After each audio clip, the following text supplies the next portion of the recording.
अस्सलाम वालेकुम dear friends. आज हम बात करेंगे the transgender person protection of right act 2018, जो कि अभी हम ये देख रहे हैं आजकल हॉट इशू के तौर के ऊपर डिस्कस हो रहा है। और इसका एक इम्प्रेशन ये दिया जा रहा है कि शायद पाकिस्तान के अंदर हम जिन्स परस्ती की इजाज़त दे दी गई है। तो मैं पहले आपके सामने ये गुजारिश करूँगा, बिल्कुल ऐसा नहीं है। ये एक कानून बनाया गया है ट्रांसजेंडर्स के मतलब, जो कि हमारे माशरे का कहीं ना कहीं समझा जा रहा था एक ऐसा हिस्सा है जिसके हकूक़ शायद सलब होते हैं।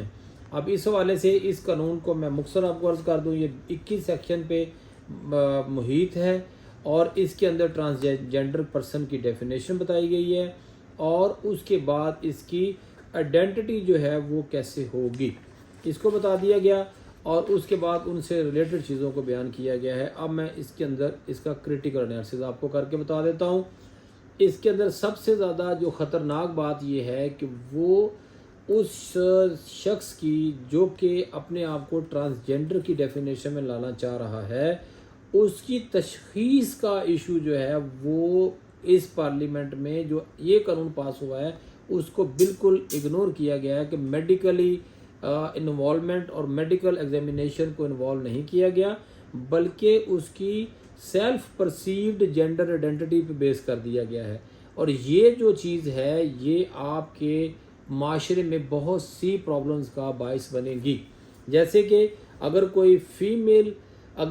फीमेल अपने आप को मेल जेंडर सेल्फ परसीव्ड वो तस्वर करे कि उसका जेंडर आइडेंटिटी जो है वो मेल है, तो उसका इनहेरिटेंस का जो रेशो चेंज हो जाएगा, उसका जॉब का रेशो चेंज हो जाएगा और उसके अंदर दीगर मामलात जो कि दुनियावी तौर के ऊपर हम बात करते हैं वो चेंज हो जाएंगे। तो ऐसे हालात के अंदर मैं समझता हूँ कि ये इस पूरे कानून के अंदर बाकी जो सेक्शन हैं, पेनल्टीज़ हैं, वो दूसरी चीज़ें जो हैं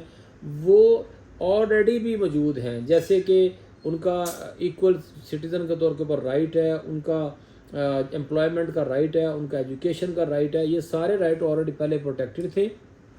अब यहाँ पे जो इसके अंदर लेजिस्लेटर ने सबसे बड़ी गलती की है वो ये है, बाकी डिस्क्रिमिनेशन की हम एग्री कर रहे हैं, ऑब्लिगेशन तो गवर्नमेंट भी एग्री करते हैं, राइट ऑफ इनहेरिट के ऊपर जो ये लॉ आया है मुझे लगता है कि ये अल्ट्रा वायरिस है। बिकॉज कि इन्होंने कहा है कि एक तो डिस्क्रिमिनेशन नहीं हो सकती और उसके बाद वो कह रहे हैं कि जो शेयर है ट्रांसजेंडर पर्सन का वो डिटर्मिन किया जाएगा उसके आईडी कार्ड के मुताबिक, और आईडी कार्ड के ऊपर उसका जेंडर वही लिखा जाएगा वो जो सेल्फ परसीव कर रहा है। तो ऑब्वियसली मेल जेंडर का शेयर हमारे माशरे में इस्लाम में ज़्यादा है, तो ज़्यादातर जो लोग हैं वो इस तरफ कन्वर्ट होंगे कि हमारा जो कि फैमिली में से शेयर जो है वो as a gender male gender के तौर पे मिले। ये एम्बिग्युइटी क्रिएट करेगा। फर्दर मोर इन्होंने इसी लॉ के अंदर अगर लिखा है कि जनाब अगर आप फीमेल के तौर के ऊपर आप सफ़र करेंगे तो आपको फीमेल का शेयर मिलेगा, और अगर आप बोथ की फीलिंग्स लेंगे तो आपकी 2 separate distribution for a man and a woman की जाएंगी। अब फर्दर इसके ऊपर जो बात है, जो इसके अंदर क्रिटिसिज्म वाली बात है वो यही है कि राइट टू प्रॉपर्टी और दीगर मामला जो हैं वो इसमें डिस्टर्ब होंगे और ट्रांसजेंडर की सेफ्टी मेजर्स बिल्कुल ज़रूर मौजूद होने चाहिए, लेकिन उसकी सेल्फ जो आइडेंटिटी उसकी परसीव करना है, उसकी जेंडर आइडेंटिटी को उस तक छोड़ देना, ये एम्बिग्युइटीज़ पैदा करेंगी। बाकी इस कानून के अंदर और ऐसी कोई चीज़ नहीं है जो उस पर हम ये समझें कि किसी को इन्होंने जो है वो अलाउ कर दिया है हम जिन्स परस्ती को, ऐसा कुछ नहीं है। लेकिन इस कानून की सबसे बड़ी एम्बिग्युइटी और सबसे बड़ी इलीगैलिटी ये है कि इसके अंदर जो डिटर्मिनेशन ऑफ राइट्स है वो उसके ऊपर छोड़ दिया गया है और उसके मुताबिक उसका आईडी कार्ड के अंदर उसका जेंडर लिखा जाएगा। मैं समझता हूँ कि इस हवाले से आने वाले दिनों में या तो पार्लियामेंट को तब्दीली करना पड़ेगी कि मेडिकल तौर के ऊपर अगर मेल डोमिनेटिंग हो तो मेल डोमिनेटिंग जेंडर में जाए, और अगर फीमेल डोमिनेटिंग हो तो फीमेल में जाए, अगर बोथ में हो तो बोथ में जाए, लेकिन ये मेडिकल एग्जामिनेशन के बगैर नहीं हो सकता। बाकी इस कानून के अंदर अगर एक सेक्टर को इन्होंने सिक्योर करने की कोशिश की है, ये गलत नहीं है। अलहदा बात है कि ऑलरेडी पहले भी इनके सारे ये राइट सिक्योर थे, तो इस कानून को लाए बगैर भी इसको किया जा सकता था। लेकिन अल्ट्रा वायरिस सबसे बड़ी इसके अंदर यही है,